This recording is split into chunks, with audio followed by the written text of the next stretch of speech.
अच्छा मेरे प्यारे बच्चों, हमने लास्ट क्लास में लीज की डेफिनेशन देखी थी और हमने उससे पहले जो है ना वो बेसिक बात की थी कि लेसी अगर IFRS 16 अप्लाई करे तो उसको अपने पास ROUA रिकॉर्ड करना है और लीज लायबिलिटी भी रिकॉर्ड करनी है। याद आ रहा है? और सर अगर किसी और पार्टी को हमने जो है वो पैसे देने हैं तो फिर हमने थर्ड पार्टी की जो लायबिलिटीज है, रिलेटेड लायबिलिटीज, वो भी हमने रिकॉर्ड करनी है अलग से, ऐसा। अच्छा जी मेरे प्यारे बच्चों, बोर्ड पे देखना। अजीज अच्छा स्क्रीन नहीं आ रही है, ठीक है, बस जैसी फीस देनी है मैं पहला काम बेटा यही करूँ। बोर्ड पे देखिएगा दोस्त। अच्छा देखिए, मैं अभी तक ना कोई टेक्निकल डेफिनेशन में नहीं गया हूँ, मैं भी आपको बिल्कुल बेसिक मैथ्स पढ़ा रहा हूँ स्टैंडर्ड की, ठीक है जी, कि आपने रिकॉर्डिंग कैसे करनी है, हमने डिटेल में जाना है, इसके एक एक प्रिंसिपल, एक एक रूल को हमने देखना है, ठीक है जी। अच्छा स्टैंडर्ड कहता है भैया, मिस्टर लेसी आप चाहो तो IFRS 16 को अप्लाई करो,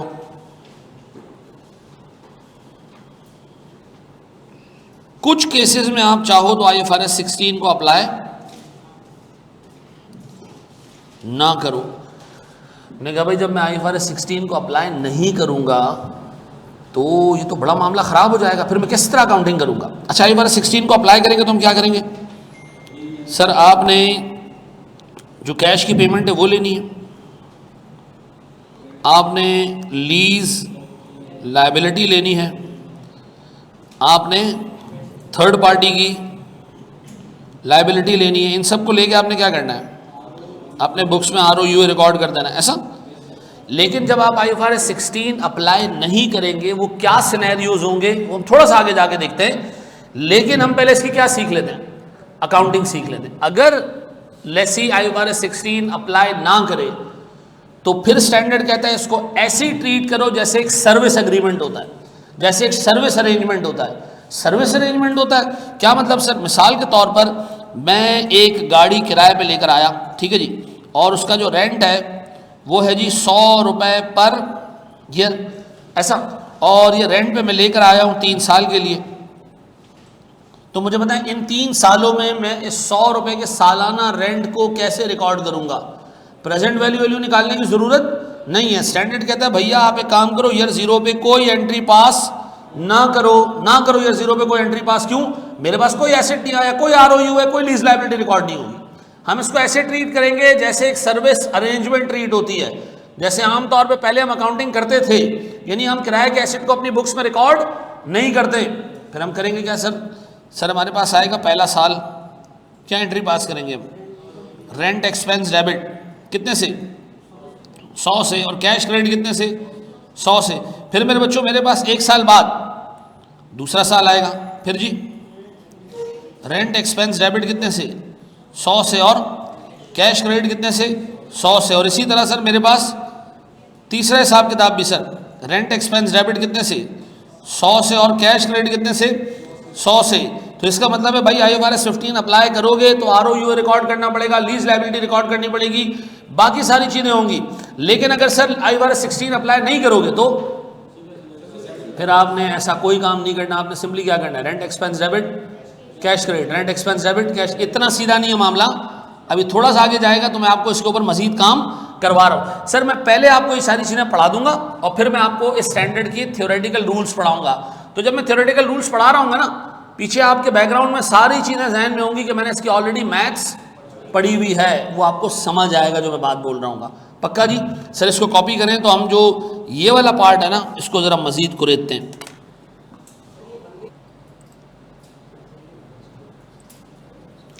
अच्छा जी, सर लेसी को स्टैंडर्ड कह रहा है भैया आप चाहो तो IFRS 16 अप्लाई ना करो एक पर्टिकुलर केस के अंदर, ठीक है जी। और लेसी कहते हैं ठीक है मैं अप्लाई नहीं करूंगा, और सिनेरियो कुछ इस तरह हो कि एक डाउन पेमेंट हम पे करें, बीइंग ए लेसी हम डाउन पेमेंट पे करें 200 रुपये की, और जो हमारा रेंटल हो सर वो 3 साल की लीज एग्रीमेंट में कुछ इस तरह हो, 500, 700 और 400। ये एक ऐसी अरेंजमेंट है जिसमें लेसी क्या करना चाह रहा है? IFRS 16 अप्लाई नहीं कर, अगर करना हो तो इनकी प्रेजेंट वैल्यू निकाले और आरओई और लीज लायबिलिटी रिकॉर्ड कर ले, लेकिन वो इसको लीज में नहीं लेके जाना चाह रहा। क्या लेसी के पास ये ऑप्शन होता है? सर कुछ सर्कमस्टांसेस में आईएफआरएस 16 अलाउ करता है लेसी को कि आप चाहो तो आईएफआरएस 16 अप्लाई करो, चाहो तो ना करो। ठीक है जी, वो सिनेरियोस क्या है वो आगे जाके बता रहा हूं। मैं सिर्फ आपको एक चीज सिखाना चाहता हूं कि जब आईएफआरएस 16 अप्लाई करना हो तो अकाउंटिंग कैसे करनी है, और जब अप्लाई ना करना हो तो अकाउंटिंग कैसे करनी है। मुझे बताएं इस केस में अगर हमने आईएफआरएस 16 अप्लाई नहीं करना तो लेसी इसको कैसे लेके चलेगा? लेसी को डे 1 पे एक डाउन पेमेंट देनी है और आगे उसको सर 3 इंस्टॉलमेंट्स पे करनी है। मुझे एक बात बताओ, जो एसेट हमें मिलेगा उसके इकोनॉमिक बेनिफिट्स हमें कैसे मिलेंगे? 3 सालों में मिलेंगे। कैसे? शुरू में ज्यादा, बाद में कम, या यूनिफॉर्मली? अगर हम सर अज्यूम करें यूनिफॉर्मली तो फिर हमारा रेंट एक्सपेंस भी कैसे बुक होना चाहिए? यूनिफॉर्मली। लेकिन ये जो हम पैसे पे कर रहे हैं क्या ये यूनिफॉर्मली पे कर रहे हैं? नहीं सर, हमने 3 सालों में कितनी पेमेंट्स करनी है? 4 पेमेंट्स करनी है। उनकी वैल्यू कितनी बनती है टोटल? सर 200, 500, 700 और 400 over 3 years life. Over 3 years life कितना बनता है? कितने? 600 रुपए मेरे पास बनता है एवरेज रेंटल। ऐसा गौर से सुनना, मैं अपना एक्सपेंस बुक करूंगा एवरेज रेंटल के हिसाब से और कैश फ्लो उसको मैं रिकॉर्ड करता रहूंगा, जैसे से पे करूंगा। बताओ मैंने ईयर 0 पे कितना पैसा पे किया? कितने जी? 200 रुपए। मैं इसकी एंट्री, ये मेरा एक्सपेंस है? नहीं सर, ये मेरा एक्सपेंस नहीं। एक्सपेंस तो जब हम एसेट का बेनिफिट ले लेंगे तब रिकॉर्ड करेंगे ना। ये 500 रुपए या 200 रुपए जो हमने डाउन पेमेंट पे किया, इसका क्या करें हम? वेरी गुड सर, इसको रिकॉर्ड करेंगे एडवांस रेंट डेबिट। कितने से? 200 रुपए से। और कैश क्रेडिट कितने से? 200 रुपए से। पक्का? बताओ साल का, पहले साल का एंड आएगा, पहले साल के एंड में हम क्या करेंगे? रेंट एक्सपेंस डेबिट कितने से? 600। कोई रेंट पे कर रहे हो?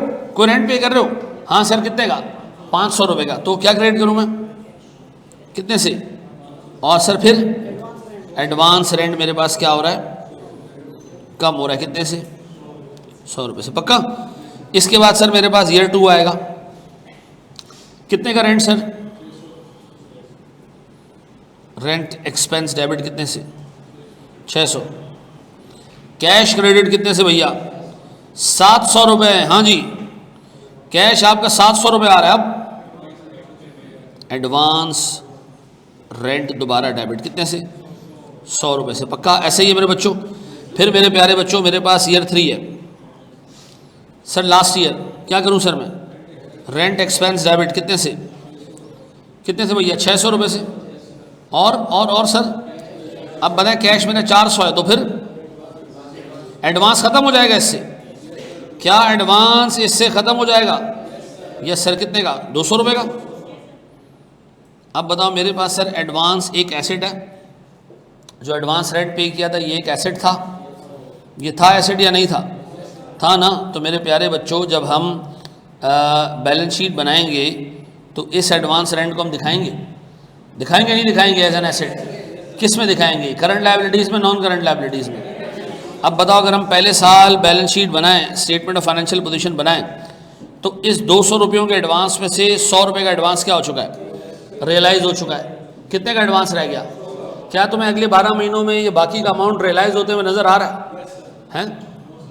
नहीं सर, मुझे तो अगले 12 महीनों में 100 रुपये और बढ़ते हुए नज़र आ रहे हैं।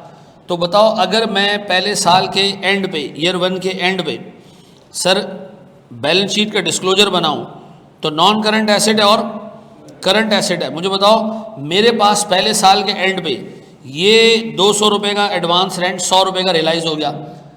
बाकी 100 रुपये का एडवांस रेंट कब रियलाइज़ होगा?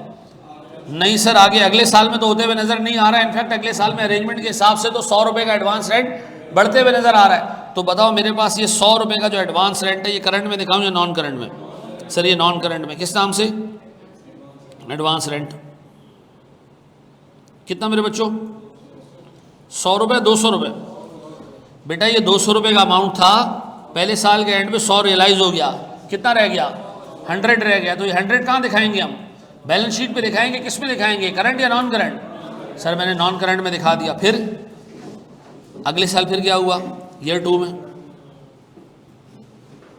ईयर 2 में सर ये 100 रुपये से और बढ़ गया, कितने हो गए 200, लेकिन हमें ईयर 2 में ये बात पता है कि ये पूरे का पूरा ईयर 3 के अंदर क्या हो जाएगा, रियलाइज हो जाएगा। तो बताओ मैं ईयर 2 के एंड पे एडवांस रेंट को कहाँ दिखाऊं, करंट में पूरे 200 रुपये, और ईयर 3 में क्या होगा, ईयर 3 में सर ये पूरा का पूरा रियलाइज हो गया, कुछ भी नहीं बचा, ऐसा। तो मुझे बताएं सर, मेरे पास जब लेसी IFRS 16 अप्लाई नहीं करेगा, उसकी बुक्स में मैक्सिमम इसी तरह का कोई एसेट आ रहा होगा, या एडवांस रेंट आ रहा होगा या रेंट पेबल आ रहा होगा, ऐसा है। ये बात भेजे में बैठती है, ये कॉपी करें सर, शाबाश। कौन सी एसेट्स टर्नओवर, हाँ कोई मसला नहीं है, क्योंकि IFRS 16 बहुत लिमिटेड सर्कमस्टांसेस में लेसी को अलाउ करता है कि वो IFRS 16 अप्लाई ना करे, ठीक है ना।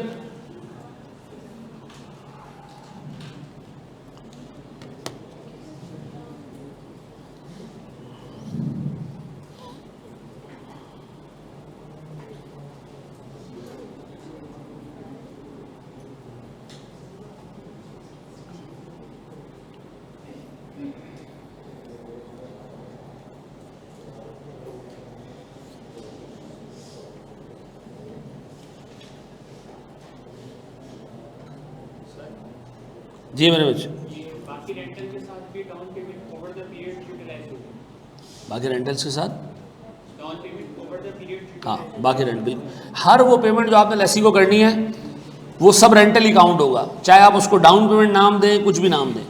स्टैंड कहता है जो डाउन पेमेंट दिया है वो भी लेसी को दिया है, जो रेंटल दोगे वो भी लेसी को दोगे। तो जब आप IFRS 16 अप्लाई नहीं करेंगे तो इसका मतलब है आपने एसेट के 3 साल के बेनिफिट्स के लिए सारा पैसा दिया, तो सबको मिला के क्या कर दो, एवरेज निकाल दो, ठीक है। एवरेज क्यों लिया दोबारा बता दें, एवरेज क्यों लिया दोबारा बता दें। एवरेज इसलिए लिया कि इकोनॉमिक बेनिफिट जो हमें एसेट के मिल रहे हैं वो स्ट्रेट लाइन बेसिस पर मिल रहे हैं, यूनिफॉर्मली मिल रहे हैं, तो एक्सपेंस भी कैसे बुक होना चाहिए, यूनिफॉर्मली बुक होना चाहिए, ऐसा। जी आ रही है, सारी आ रही है, एक एक करके हम स्टेप आगे लेके जा रहे हैं। मुझे एक चीज़ ये बताओ मेरे प्यारे भाई, गौर से सुनना, ये जो बैलेंस शीट का एक्सट्रैक्ट है ये मैं दोबारा एक्सप्लेन करता हूँ, पहले इसको कॉपी कर लो, नीचे तक चला जाए ताकि फिर मैं। जी मेरा बच्चा, नहीं करेंगे, बिल्कुल सही कह रहे हो, बाकी नहीं।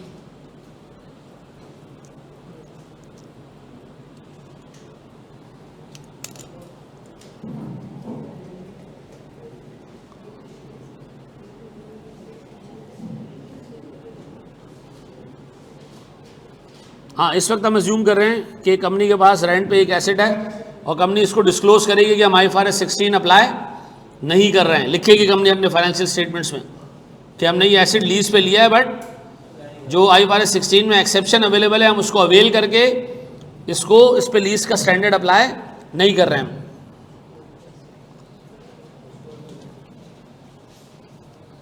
पढ़े हम आगे मेरे बच्चों, नज़र आ रहा है भाई 200 रुपये का, आपने साल के एंड पे इसमें से 100 रुपये एडजस्ट करवा लिए, कितने रह गए 100 रुपये।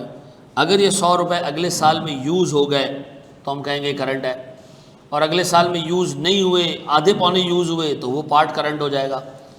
सर ये अगले साल कुछ भी यूज़ नहीं हुआ, इनफैक्ट अगले साल 100 रुपये का और एडवांस आ गया, बढ़ गया एडवांस, कम नहीं हुआ, तो इसका मतलब है ईयर 0 पे आपको, ईयर 1 के एंड पे आपको ये बात पता थी कि इस पोर्शन में से कोई पार्ट अगले साल इस्तेमाल नहीं हो पाएगा, तो ये पूरे का पूरा अमाउंट किस में आना चाहिए, नॉन करंट में।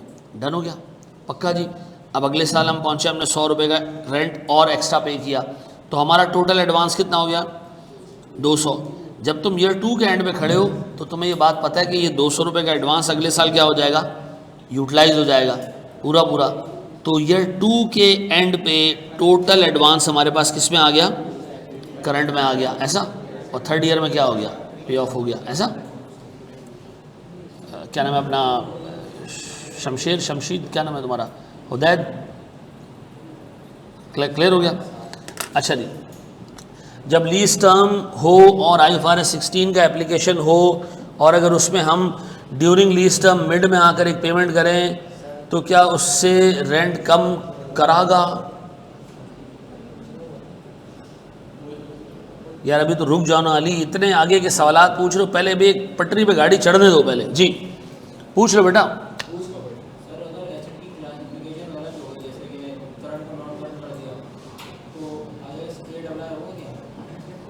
हाँ, IS8 सिर्फ नंबर्स का मसला नहीं है, डिस्क्लोजर्स का भी इशू है। अगर आपने किसी साल में बेटा इस पे 7 हो, इस पे 7 हो मेरे बच्चों, ईयर 0 पे हमने 200 का एडवांस पे किया, पक्का जी। फिर सर हमने साल के एंड में उसमें से 100 रुपये यूटिलाइज कर लिए, कम रेंट दे के 100 रुपये यूटिलाइज कर लिए, कितने रह गए मेरे बच्चों? कितने रह गए मेरे बच्चों? पहले साल के एंड पे 100 रुपये रह गए, ठीक है जी। और भाई जो सो रहा है वो जाग जाए भाई, जो बच्चा सो रहा है और कहीं, ये 100 रुपये रह गए भाई, आखिरी 100 रुपये रह गए। अब बताओ 100 रुपये रह गए जी, ये 100 रुपये एसेट है, इसका बेनिफिट कब मिलेगा? अगले सालों में मिलेगा। क्या इसका कोई बेनिफिट नेक्स्ट ईयर मिलने वाला है? नहीं सर, नेक्स्ट ईयर में तो मुझे 100 रुपये का और एडवांस पे करना है, तो ये जो मेरे पास ऑलरेडी 100 रुपये का एडवांस है यूटिलाइज थोड़ी हो पाएगा, फिर तो एडवांस में इजाफा हो जाएगा। तो फिर इसका मतलब ये पूरा का पूरा अमाउंट करंट नहीं है, ये क्या है? Non current. ऐसा फिर क्या हुआ? पहला साल का एंड ख़त्म हो गया, अगले साल में हम गए, हमने क्या किया? वाकई 100 रुपये का और एडवांस पे किया, तो एडवांस कितना हो गया? 200 हो गया। क्या ये 200 रुपये का एडवांस ईयर 2 के एंड पे तुम्हें अगले साल यूज़ होता हुआ नज़र आ रहा है? हाँ सर, यूज़ होता हुआ नज़र आ रहा है। ऐसा कितने का? पूरे के पूरे 200 रुपये का एडवांस यूज़ होता हुआ नज़र आ रहा है। तो हमने इस पूरे 200 रुपये के एडवांस को क्या किया? करंट में डाल दिया। तीसरे साल में क्या हुआ? पूरा पूरा एडवांस रिसीव हो गया, कंज्यूम हो गया, तो अब हमारे पास बैलेंसेस क्या रह गए? 0 रह गए। ऐसा है मेरे बच्चों। और भाई को है तो मैं छठी दफ़ा समझा दूँ, आगे बढ़े हम। जी मेरे भाई चाकर भाई, दोबारा समझाऊं? पक्का? अच्छा जी, आगे बढ़े दोस्त। अब मुझे एक चीज़ ये बताएं, गौर से सुनना मेरे प्यारे भाई, अगर हम इस पर किसी थर्ड पार्टी को पैसे दें, थर्ड पार्टी की पेमेंट करें, ठीक है जी, तो सर ये थर्ड पार्टी की पेमेंट भी रेंटल में ही आएगी, यानी दुनिया जान के सारे पैसे कहाँ आएंगे? रेंटल के अंदर आएंगे। थर्ड पार्टी को क्या पे करेंगे हम? आमतौर पे इनिशियल डायरेक्ट कॉस्ट टाइप की चीज़। ऐसा तो याद रखिएगा, all payments by lessee for the use of asset, ये ऊपर जाएंगे और इसको हम डिवाइड करेंगे किससे? लीज टर्म से। ऐसा है, ये बात भेजे में बैठती है। अच्छा मेरे प्यारे बच्चों, कोई बंदा नहीं लिखेगा व्हाट इफ के एक इंसेंटिव हो। 2 टाइम पहले एग्जामिनर ने सवाल पूछा, ये उससे पहले कभी भी नहीं पूछा था इंसेंटिव का। अगर लेसी एक इंसेंटिव रिसीव करे किससे? लेसर से। याद आ रहा है मैंने आपको IS 40 में एक चीज़ बताई थी कि बाज़ औक़ात लेसर जो है वो लेसी को क्या करता है? इंसेंटिव देता है कि बेटा हमारी बिल्डिंग में आकर रह लो। तुम पे एग्जांपल भी मैंने बनाई थी। ऐसा है, तो मुझे बताओ, अगर लेसी कोई इंसेंटिव रिसीव करे किससे? लेसर से, तो लेसी तो रिसीव कर रहा है। ऐसा कोई एसेट होगा, कैश होगा, या मिसाल के तौर पर कोई लैपटॉप हो सकता है, कोई भी चीज़ हो सकती है। मिसाल के तौर पर लेसर ने लेसी को पे किया है एक लैपटॉप या एसेट, ऐसा, तो लेसी उसको डेबिट करेगा, क्रेडिट क्या करेगा? इनकम है, पहले दिन ही इनकम। मिसाल के तौर पर सर एक लेसी है, उसको मैंने एक एसेट लीज पे दिया, लीज टर्म है 3 साल, ठीक है जी। मैंने लेसी से रेंट लेना है 500 ईयर 1 में, 400 रुपये ईयर 2 पे, और 650 रुपये या से 660 रुपये ईयर 3 में। डन। ये मैंने क्या करने एज ए लेसर लेने, और लेसी ने क्या करने? पे करने। लेसी ने एक और पेमेंट करनी है, किसकी? इनिशियल डायरेक्ट कॉस्ट, डॉक्यूमेंट्स वगैरह बनाने के बाय लेसी 50 रुपये की पेमेंट इस चीज़ की करनी है। ये किसको करनी है? किसी थर्ड पार्टी को करनी है। ये सारी बातें तुम्हारे सामने। इस लीज में घुसने के लिए लेसर ने एक लैपटॉप दिया है, किसको? लेसी को, जिसकी वैल्यू है 300 रुपये। एक लैपटॉप दिया जिसकी वैल्यू कितनी है 300 रुपये। इस लैपटॉप की लाइफ है 5 साल। कितने? लीज एग्रीमेंट कितने साल हो गए? बताओ इसमें लेसी क्या क्या पैसा पे कर रहा है? मैं बताऊं क्या क्या पे कर रहा है। ये रेंटल्स पे कर रहा है 3, और सर ये इनिशियल डायरेक्ट कॉस्ट पे कर रहा है कितने की? 50 रुपये की। क्या लेसी इसमें कोई पार्ट रिसीव भी कर रहा है? हाँ सर रिसीव कर रहा है। कितने का? 300 रुपये का एक एसेट रिसीव कर रहा है। ऐसा है। अब मुझे एक बात बताओ, ईयर 0 पे कोई एंट्री पास होगी? हाँ सर लैपटॉप तो रिसीव हुआ है ना, हुआ या नहीं हुआ है? मुझे बताओ ये लैपटॉप रिसीव होना लेसी के लिए अच्छी बात है या एक्सपेंस है? अच्छी बात है सर। तो लेसी को क्या करना चाहिए उसूलन? लैपटॉप डेबिट कितने से? 300 रुपये से। और गेन इनकम? नहीं सर, स्टैंड कहता है आप इसको बुक करें डेफर्ड इनकम। कौन सी इनकम? Deferred income. याद आ रहा है? डेफर्ड ग्रांट याद आ रहा है ना? ये उसी तरह की क्या है? Deferred income. इसको इमीडिएटली इनकम में ना लेके जाओ, ऐसा इसको अलग से एक लायबिलिटी के तौर पे रिकॉर्ड कर दो। फिर देखो कि तुम्हारे पास कितने रुपए बच गए। 500, 400, 600 और 50, 660 और 50। इससे निकालो एवरेज रेंटल। 500, 400, 660 और 50 डिवाइडेड बाय कितने साल? 3 साल। कितना आता है देखो ये कितना? 530, 525, पूरे 36। तो 537 कर लेते ना आसानी के लिए। ऐसा 537 ऐसा है मेरे बच्चों। बोर्ड पे देखिएगा। अब बताओ जी, मैंने ईयर 0 पे एक लैपटॉप रिसीव किया और क्या कहाँ डाल दिया उसको? डेफर्ड इनकम में डाल दिया है। मेरे प्यारे बच्चों बताओ, मैं पहले साल के एंड पे क्या एंट्री पास करूंगा? रेंट एक्सपेंस बुक करूंगा। किससे? रेंट एक्सपेंस डेबिट किससे? 537 से। और पैसे कितने दे रहा? कैश कितने दे रहा हूं मैं? सर कैश में दे रहा हूं पहले साल सिर्फ 500। तो बताओ बाकी का अमाउंट कहाँ जाएगा? रेंट पेबल कितने से? 37 रुपीज़। ऐसा है। अब मुझे याद आया, मुझे डेफर्ड इनकम को रियलाइज भी करना है। ऐसा डेफर्ड इनकम है कितने की? 300 रुपये की। कितने साल की टर्म है? 3 साल की। तो सर मैं 1 साल का डेफर्ड इनकम रियलाइज कर लूँ? हैं? फ़ायदा हो गया मुझे इस डेफर्ड इनकम का। मेरे बच्चों जो लैपटॉप मिला था, मेरे मामे का लड़का तो नहीं है ना, ना मेरी शादी में गिफ्ट दिया उसने। किस चीज़ का गिफ्ट दिया है? लीज में आने का गिफ्ट दिया है। तो सर जब लीज का 1 साल पूरा हो गया तो सर अब इसमें से मैं कुछ पोर्शन रियलाइज कर सकता हूँ। कितना? 100 रुपये का। क्या एंट्री पास करूँ मैं? डेफर्ड इनकम डेबिट कितने से? 100 रुपये से। क्रेडिट क्या करूँ मैं? क्रेडिट करूँगा रेंट एक्सपेंस। कितने से? सर मैं एज अ लेसी इस इनकम को अलग से रिकॉर्ड नहीं करूँगा, बल्कि अपने रेंट एक्सपेंस को क्या कर दूंगा? इससे रिड्यूस कर दूंगा। ऐसा ये बात समझ आती है? अब मुझे एक बात बताएं सर, मैं हर साल क्या करूंगा? रेंट एक्सपेंस बुक करता रहूंगा। अच्छा लैपटॉप की डेप्रिसिएशन वो है, वो कितने सालों पे बुक होगी? 5 साल लिखा हुआ है जी उसकी लाइफ। लैपटॉप की लाइफ 5 साल है। लीज टर्म नहीं। लैपटॉप तो तुम्हारा हो गया ना मनुष्य, उसका क्या करोगे? अब उसकी जितनी यूजफुल लाइफ उस पर डेप्रिशिएट करो, चाहे वो लीज टर्म से कम है चाहे वो लीज टर्म से ज़्यादा है। बताओ मैं पहले साल के एंड में एक और एंट्री पास करूंगा, वो क्या? डेप्रिसिएशन एक्सपेंस डेबिट कितने से? सर 300 डिवाइडेड बाय 5 कितने? और ऐसा है मेरे बच्चों, ऐसा है। अल्लाह के वास्ते इंसेंटिव को एवरेज रेंटल में मत डालना, उसको अलग से डेफर्ड इनकम के तौर पर बुक करना। और फिर जैसे जैसे लीज टर्म कंक्लूड होती जाए, इस डेफर्ड इनकम को ओवर द लीज टर्म आपने क्या करना है? आहिस्ता आहिस्ता अमोर्टाइज करना है। Not as a separate income but as a reduction in rent expense. ऐसा।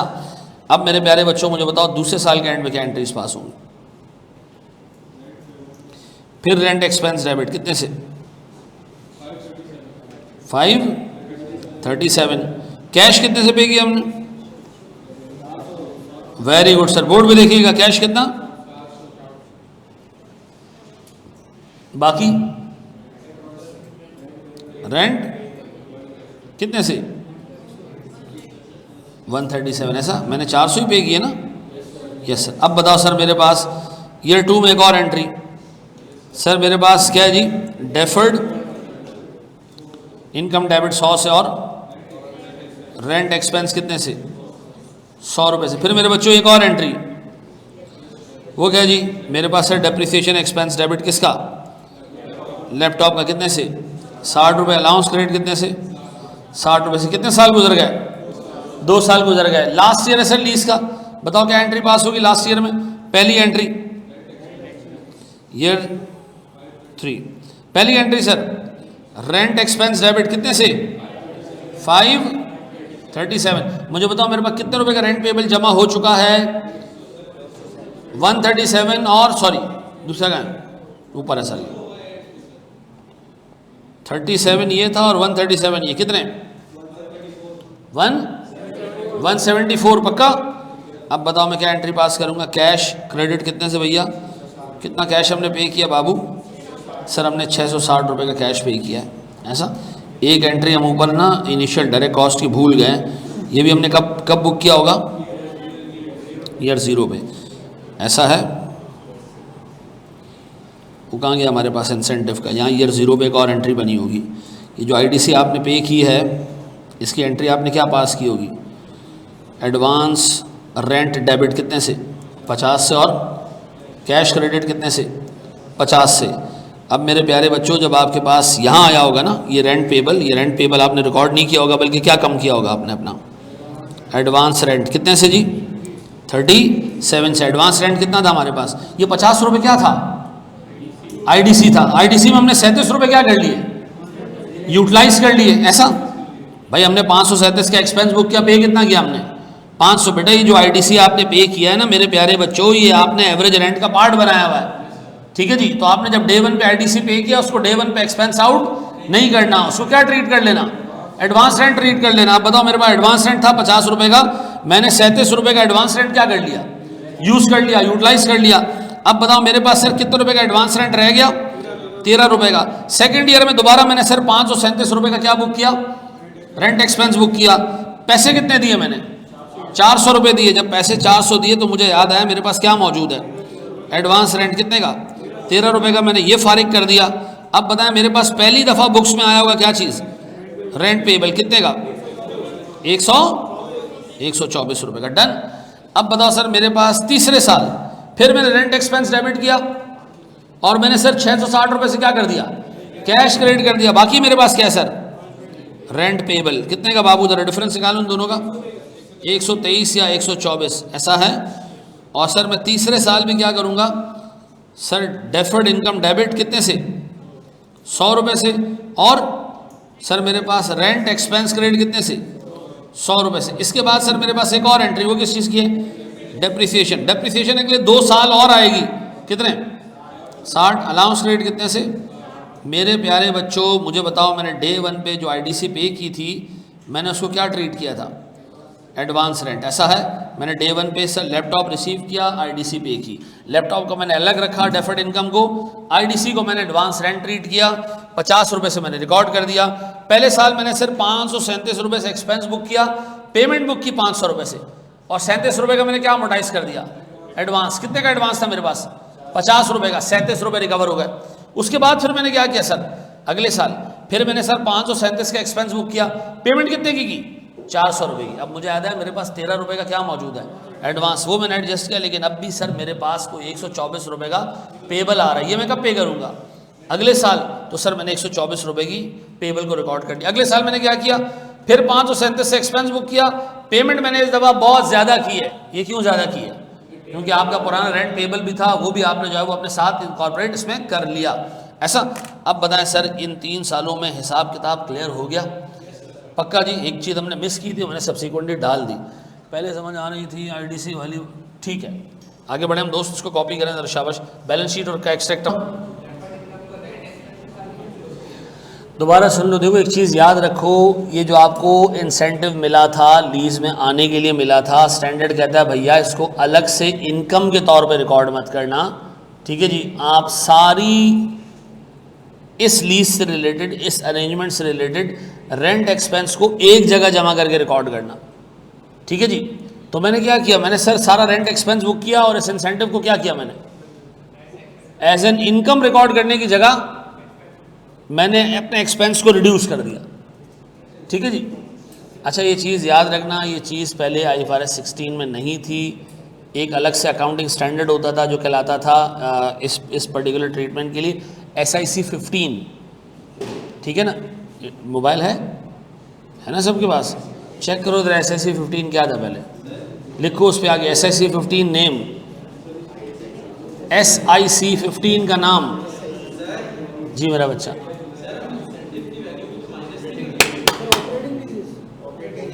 हाँ पहले लेसी के लिए भी लीज ऑपरेटिंग और फाइनेंस होती थी, फिर ख़त्म हो गया।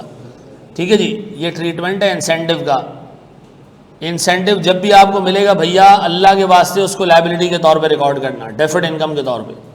ठीक है जी। और वो डेफर्ड इनकम क्या करनी है आपने, आहिस्ता आहिस्ता इनकम में डालनी है। ऐसा है जी मेरा बच्चा? किसमें? या अल्लाह, ये कब हमने किया है? कब किया? ये कब किया है? 21 जगह किया हमने इंसेंटिव के अमाउंट को माइनस। कहाँ पर? यार मैं यकीन करो यहाँ दिमाग मेरा फट जाएगा इधर। भाई क्या पढ़ कर आ रहे हो? मुझे बताओ, ये लेसर की इन्वेस्टमेंट है या नहीं? लीज में अगर कोई एसेट, एक बंदा आपको मोबाइल लीज पे दे रहा है, साथ में पेन गिफ्ट कर रहा है, तो मेरे कितने खर्चे हो गए? 1 या 2? अकल के अंधों, एक बंदे को आप एसेट भी दे रहे हो, साथ में पेन गिफ्ट के तौर पे भी दे रहे हो, 2 चीजें इन्वेस्ट हुई ना, यहाँ या ना? FAR 2 की क्लास है ना। अच्छा, आप मुझे एक बात बताओ, मैंने ये सारे पैसे आपसे रिकवर करने, तो लेसर क्या करता है? इसके भी पैसे रिकवर करेगा, इसके पैसे भी रिकवर करेगा, तो माइनस करने का तो सवाल ही पैदा नहीं होता कहीं। भाई मैं आपसे एक रिक्वेस्ट करूंगा यार, मुझसे पढ़ रहे हो ना, पुरानी पूरी मेमोरी को तेजाब डाल के हटा दो। ठीक है जी। अगर आप पढ़ कर आ रहे हो, पूरी मेमोरी को तेजाब डाल के हटाना पड़ेगा, तब आपको चीज़ें समझ आएंगी। अच्छा, मैं जो चीज़ें पढ़ा रहा हूँ वो मैं अपने घर पे अकाउंटिंग स्टैंडर्ड बनाता हूँ, शाम में फारिग होता हूँ तो मैं बैठ के बना देता हूँ। ठीक है जी। भाई मैं जो चीज़ आपको पढ़ाता हूँ ICAP की किताब से, पूरी चीज़ें क्या है, वेरीफाइबल है। सुकून से, तसल्ली से उसको घर जाके देख लेना। ठीक है। अब मुझे बताओ, मैं इस वक्त अकाउंटिंग किसकी पढ़ रहा हूँ, लेसर की या लेसी की? लेसी की। लेसी को जब भी इंसेंटिव मिलेगा ऐसे केस में, जब वो IFRS 16 अप्लाई नहीं कर रहा, वो इसको डेफर्ड इनकम के तौर पे रिकॉर्ड करेगा, और फिर क्या करेगा, उसको आहिस्ता आहिस्ता एक्सपेंस आउट करेगा जैसे जैसे वक्त गुजरता रहेगा। और एक्सपेंस आउट करने का मतलब नहीं इनकम पे बुक करेगा, लेकिन इनकम अलग से बुक करने की जगह वो क्या करेगा, रेंट एक्सपेंस को कम कर देगा। ऐसा है या अल्लाह तेरा लाख लाख शुक्र है। बड़े एक स्टेप आगे, अब्दुल हसीब आज ही के दिन आ रहा है, वो रुक जाओ जरा सा।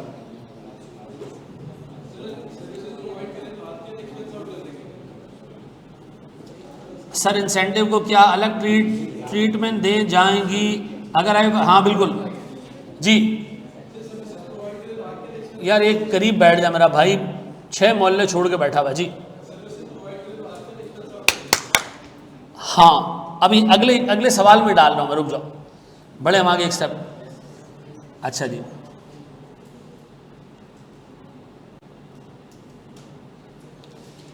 ठीक है।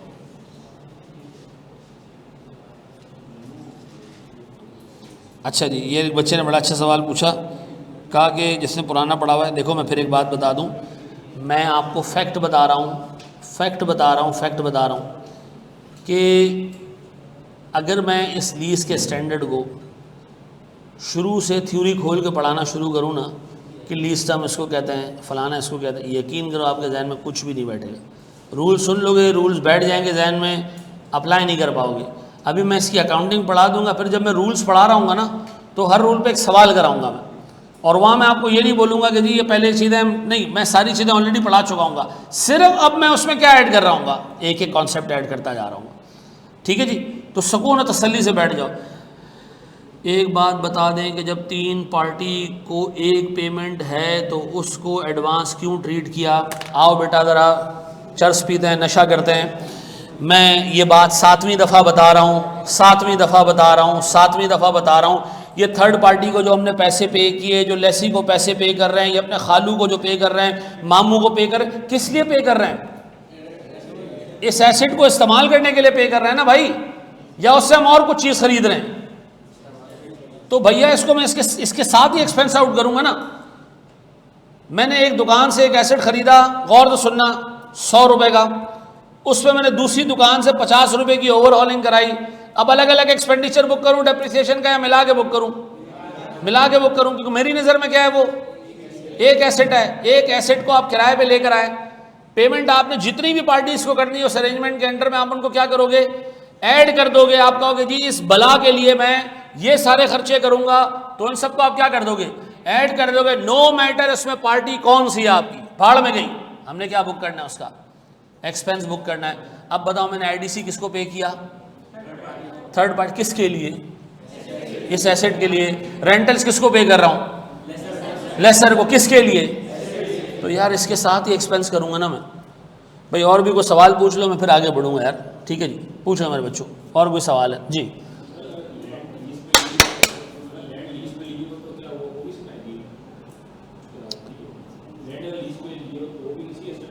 बिल्कुल आएगी। और जी, और प्यारे भाई किसी को और कोई मसला? सर इंसेंटिव में अगर पकोड़े मिले उसी वक्त खा जाएं तो? हाँ जी, और जी, और मेरा प्यारा भाई आगे, अली भाई, हसन भाई, अलीना बाजी, शमशाद,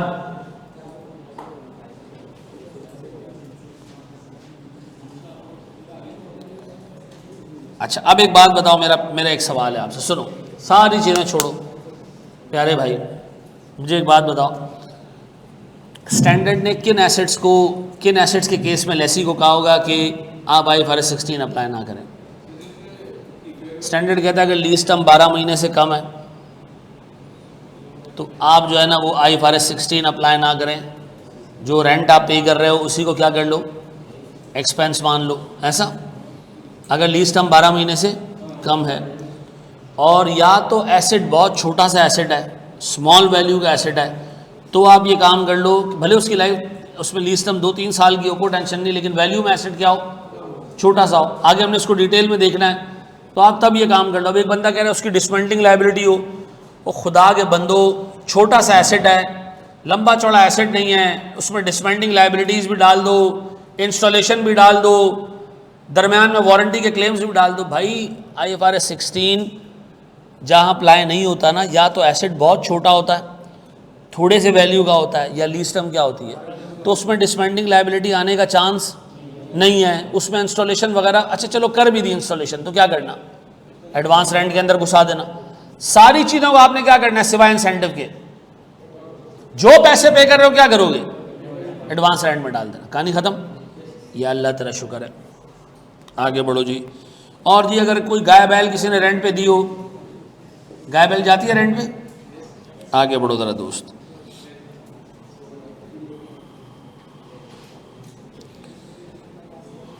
ये सवाल अगर मैंने भी आपको करा दिया ना, आप लोगों ने तो मेरा सत्यानाश कर देना है पूछ पूछ के। बस ये मैं अल्लाह का नाम लेके करा रहा हूँ, या अल्लाह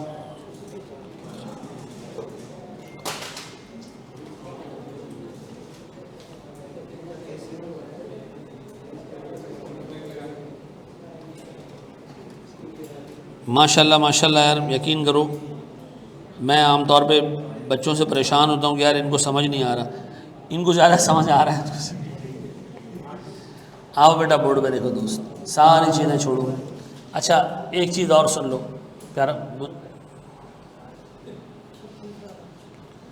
अगर ये तेरे से पूछ रहा है ना, मुझसे पूछ ले भाई, मुझसे हैं पेपर के बारे में कि पेपर की फ़ी कितनी है, इसको इन्फ्लेशन का भी पता होगा, ये बहुत ज़माने से दे रहा है, ज़माने से मजाक कर रहा हूँ जी।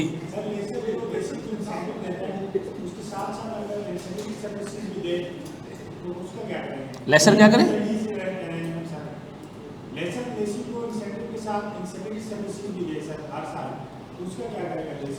ये मैं यहाँ काट रहा हूँ उसको, ठीक है, ठीक है जी, गौर से सुनना। इंसेंटिव ना 3 टाइप के होते हैं, ये आपके कोर्स की चीज़ नहीं थी, अब मुझे डालना पड़ेगा ये, ठीक है। मैं अवॉइड कर रहा था, अब हम अपना टाइम वेस्ट करने जा रहे हैं। इंसेंटिव थी नहीं, सुन लो नहीं, अभी इसकी जवाब दिए बगैर मैं आगे नहीं जाऊंगा। सर इंसेंटिव होते हैं 3 टाइप के, या तो आप कोई एसेट रिसीव हो इंसेंटिव के तौर पे, या आपको कोई सर्विस रिसीव हो इंसेंटिव के तौर पे, या आपके पास रेंट हॉलीडे पीरियड हो। ये 3 किस्म के जो है ना वो अरेंजमेंट हो सकते हैं। अगर आपको इंसेंटिव के तौर पे एसेट मिला तो इस एसेट के बेनिफिट आपको कब तक मिलेंगे? आने वाले दिनों में। ऐसा आप क्या एंट्री पास करेंगे? एसेट डेबिट और डेफर्ड इनकम क्रेडिट। ऐसा अगर आपको सर्विस मिली सर लीज पे, मैं इंसेंटिव के तौर पे मिसाल के तौर पर आपने एक एसेट लीज पे लिया, उसने कहा सर आए आपको हम कराची ज़ू घुमा के लेके आए, आप घूम के आ गए। उसने कहा आए आपको हम दुबई घुमा के लेके आए, आप जहाज़ में बैठे दुबई घूम के आ गए। अब जो चीज़ मिलनी थी वो मिल गई, उसका बेनिफिट आपने ले लिया, तो क्या एंट्री पास करूँगा मैं? एक्सपेंस डेबिट और डेफर्ड इनकम क्रेडिट। ऐसा एक्सपेंस क्यों डेबिट किया? सर एसेट थोड़ी है, मैं बेनिफिट ले गया तो सर क्या बन गया? एक्सपेंस बन गया। लेकिन उसकी इनकम डे 1 पर मत लेके जाना। आमतौर पे एक्सपेंस बुक किया जाता है जब हमारे अपने रिसोर्सेज लगे हों। क्या पैसा खर्चा हमारा हुआ है? नहीं, हमें तो फ्री में मिला ये।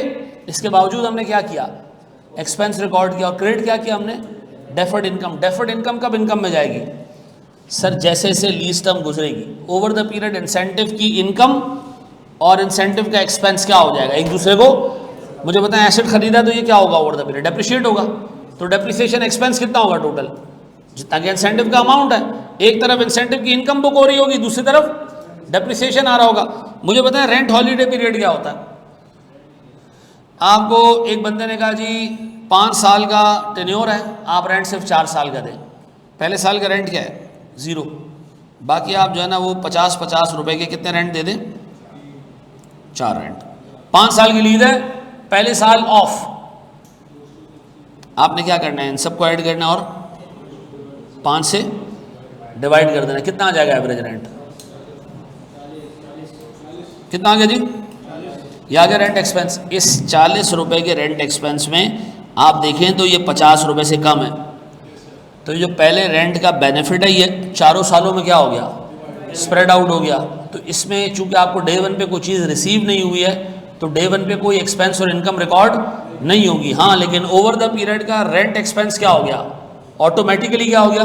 रिड्यूस हो गया। 50 रुपए का रेंट की जगह आप कितना रेंट एक्सपेंस बुक कर रहे हैं? 40 रुपए का। तो पहले साल का रेंट हॉलीडे पीरियड है, इसको आपने इफेक्टिवली क्या किया? 4 सालों पे 5 सालों में फैला दिया। कितने साल का हिसाब किताब है? 5 का। रेंट कितने के देने आपने? लेकिन रेंट एक्सपेंस कितने सालों में बुक करोगे? 5 के 5 सालों में 40 40 40 40। लेकिन पैसे कितने दोगे? सिर्फ 200 रुपए। कितने कितने? पहले साल 0, फिर तो सर आप इस तरह का इंसेंटिव देंगे तो वो over the period average rent को क्या कर देगा? कम कर देगा। भाईजान ये लिख लो यार, यही है। अच्छा ये कह रहा है Khalid limited entered into a lease agreement with जबरूम लिमिटेड ऑन 1 मई। साल के बीच में लीज हो रही है, ठीक है जी, टू अक्वायर एन एसेट। ठीक है जी। The key terms are as under. Lease term कितनी जी? 4 साल। एनुअल लीज रेंटल कितना है? 50,000 इंक्रीजिंग बाय 10% पर एनम। ठीक है जी। Subject to a cap of 62,000। 62,000 से आगे रेंट नहीं जाएगा। ठीक है। फिर डाउन पेमेंट कितने की है? 4 लाख या 40,000 सॉरी। इनिशियल डायरेक्ट कॉस्ट कितने की है? 10,000। लीज इंसेंटिव जबरूम provided a mobile phone worth 25,000 as an incentive. ठीक है जी। The estimated life of mobile phone is 3 years। अब बताओ मोबाइल फ़ोन का डेफर्ड इनकम 3 सालों पे रिकॉर्ड करूंगा या लीज टर्म पे? लीज टर्म पे। और मोबाइल को इटसेल्फ डेप्रिशिएट किस पे करूंगा? 3 सालों के ऊपर। वो कह रहे हैं जी जनरल एंट्रीज बनाएं और मुझे स्टेटमेंट, मुझे काम करो आप सिर्फ पहले साल की जनरल एंट्रीज बना के दे दो। ठीक है, शाबाश। अच्छा इसके अंदर ये चीज़ नोट करना है कि lessee is opting not to apply IFRS 16। शाबाश।